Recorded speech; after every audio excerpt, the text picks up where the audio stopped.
বাঘা যতীনের পর ট্যাংরা হেলে পড়ল নির্মীয়মান বহুতল। হেলে পড়েছে নির্মীয়মান বহুতল ট্যাংরার ঘটনা।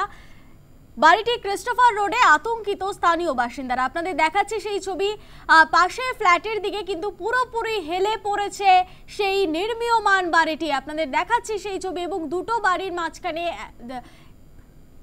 একদম সামান্য ফাঁকা রয়েছে সেই ছবি আপনারা দেখছেন। বাঘা যতীনের পর ট্যাংরা হেলে পড়লো বহুতল। গত কয়েকদিন আগেই আমরা দেখেছি বাঘা যতীনেও ঠিক একই রকম ঘটনা। তারপর থেকে একের পর এক বাড়ি হেলে পড়ার ঘটনা। এবার ট্যাংরার ঘটনা। ট্যাংরার ক্রিস্টোফার লেনে হেলে পড়লো বহুতল নির্মীয়মান বাড়িটি। ওই অবস্থায় দেখেন স্থানীয়রা। স্থানীয়দের মধ্যে ইতিমধ্যেই আতঙ্ক তৈরি হয়েছে।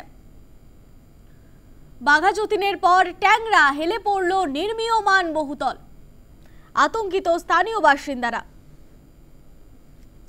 বাড়িটি ক্রিস্টোফার লেনে হেলেছে নির্মীয়মান বাড়ি, সেই ছবি আপনাদের দেখাচ্ছি। গত কয়েকদিন আগেই বাঘা যতীনের ছবি আমরা দেখেছি, তারপর একের পর এক ঘটনা এবং আজ ট্যাংরায় হেলে পড়ল নির্মীয়মান বহুতল। ফোনে রয়েছে প্রতিনিধি প্রীতি পাত্র। প্রীতি, গত কয়েকদিন আগেই বাঘা যতীনের ঘটনা, তারপর একের পর এক একই রকম ঘটনা। আজ ট্যাংরায় হেলে পড়লো একটি নির্মীয়মান বহুতল। কতটা আতঙ্কিত স্থানীয় বাসিন্দারা? দেখো, স্থানীয় বাসিন্দারা যথেষ্ট আতঙ্কে, কারণ বাঘা যতীনের যে ঘটনা ঘটেছে তারপর আতঙ্ক হওয়াটা স্বাভাবিক। এবং যেটা জানা যাচ্ছে ট্যাংরার ক্রিস্টোফার রোড, সেখানে কিন্তু 11/2 নম্বর যে বাড়ি রয়েছে, যেটা কিন্তু একটা নির্মীয়মান বিল্ডিং, সেই বিল্ডিংটি কিন্তু আজ সকালের দিকে হঠাৎই হেলে পড়ে। এবং যেটা ওই স্থানীয়দের সূত্রে জানা যাচ্ছে এখনো পর্যন্ত কিন্তু এই বাড়িতে নির্মাণ কাজ চলছে। বাড়িতে কোনো রকম মানুষজন না থাকলেও নির্মীয়মান যারা কর্মীরা রয়েছে তারা কিন্তু, যেহেতু আমি তোমায় বললাম বাড়িতে এখনো কাজ চলছে, তারা কিন্তু ওই বিল্ডিংটির মধ্যে রয়েছে। এবং সব থেকে গুরুত্বপূর্ণ যে ছবি আমাদের সামনে এসেছে, তুমি দেখতেই পাচ্ছ একটি সাদা বাড়ি এবং একটি হলুদ বাড়ি, দুটি কিন্তু একেবারে পাশাপাশি রয়েছে। এবং যে সাদা বাড়ি, ওই বাড়ি কিন্তু আপাতত তৈরির কাজ চলছে এবং যা কিন্তু আজ সকালেই হেলে পড়েছে। এবং হেলে পড়ার পর দুটি বাড়ির মধ্যে একেবারেই যে গ্যাপ, সেই গ্যাপ নেই বললেই চলে।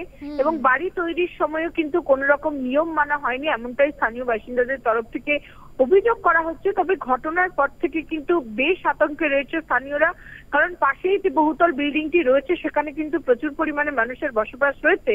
ফলে কোনোভাবে যদি বাঘা যতীনের মতো ওই বাড়িও ভেঙে পড়ে, সেক্ষেত্রে কত বড় দুর্ঘটনা ঘটতে পারে সেই বিষয় নিয়ে কিন্তু তারা চিন্তিত। তবে ইতিমধ্যেই জানা যাচ্ছে কলকাতা পুরসভার বিল্ডিং ডিপার্টমেন্টে পুরো বিষয়টি জানানো হয়েছে। আর কিছুক্ষণের মধ্যেই আধিকারিকরা সেখানে পৌঁছবেন এবং পুরো বাড়িটি তারা খতিয়ে দেখবেন এবং কোন রকম নিয়ম মেনে বাড়িটি তৈরি হয়েছে কিনা, বা যিনি প্রমোটার রয়েছেন তিনি কলকাতা পুরসভার তরফ থেকে কত তালা বহুতল বানানোর অনুমতি নিয়েছিলেন, সমস্ত কিছুই কিন্তু আপাতত খতিয়ে দেখা হবে। তবে যেভাবে একের পর এক শহর কলকাতা সহ বিভিন্ন জেলাতেও দেখা যাচ্ছে বহুতল বিল্ডিং, নির্মীয়মান বিল্ডিং হেলে পড়ছে, সেই জায়গায় পুরসভার নজরদারি কোথায় তা কিন্তু আবারও একবার প্রশ্নের মুখে।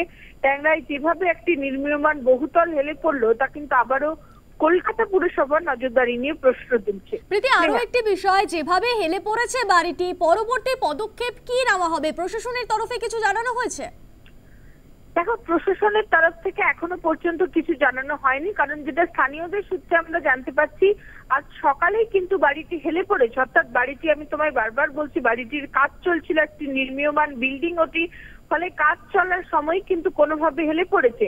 তবে ইতিমধ্যেই পুরো বিষয়টি কলকাতা পুরসভার বিল্ডিং ডিপার্টমেন্ট, অর্থাৎ যারা এই নির্মীয়মান বাড়ি কত তালা করা হবে, কিভাবে তৈরি হবে, সমস্ত অনুমতি দেন, তাদেরকে ইতিমধ্যেই জানানো হয়েছে। তারা কিন্তু আর কিছুক্ষণের মধ্যেই আসবেন বা এসে গিয়েছেন, তারা রাস্তায় আছেন যেমনটা জানা যাচ্ছে। এবং তারপরেই পুরো বিষয়টি খতিয়ে দেখা হবে, অর্থাৎ সমস্ত কাগজপত্র তারা এইদিকে যেমন খতিয়ে দেখা হবে, যিনি প্রমোটার তিনি অনুমতি নিয়েছিলেন কিনা, যদি অনুমতি নিয়ে থাকেন সেক্ষেত্রে কত তলার বিল্ডিং করার জন্য অনুমতি নিয়েছিলেন, যত যে ফ্লোর ইতিমধ্যে গড়ে তোলা হয়েছে তার অনুমতি তার কাছে রয়েছে কিনা, এবং বাড়িটি একেবারে সঠিক প্ল্যান করে বানানো হয়েছে কিনা পুরো বিষয়টি, এবং যে সমস্ত জিনিসপত্র ব্যবহার করা হয়েছে বাড়িটি নির্মাণের ক্ষেত্রে, অর্থাৎ সেই সমস্ত কাঁচামালের সঠিক ব্যবহার হয়েছে কিনা, পুরো বিষয়টি কিন্তু তারা খতিয়ে দেখবে এবং তারপরেই বাড়িটি বেআইনি ভাবে গড়ে উঠেছে কিনা তা জানা যাবে।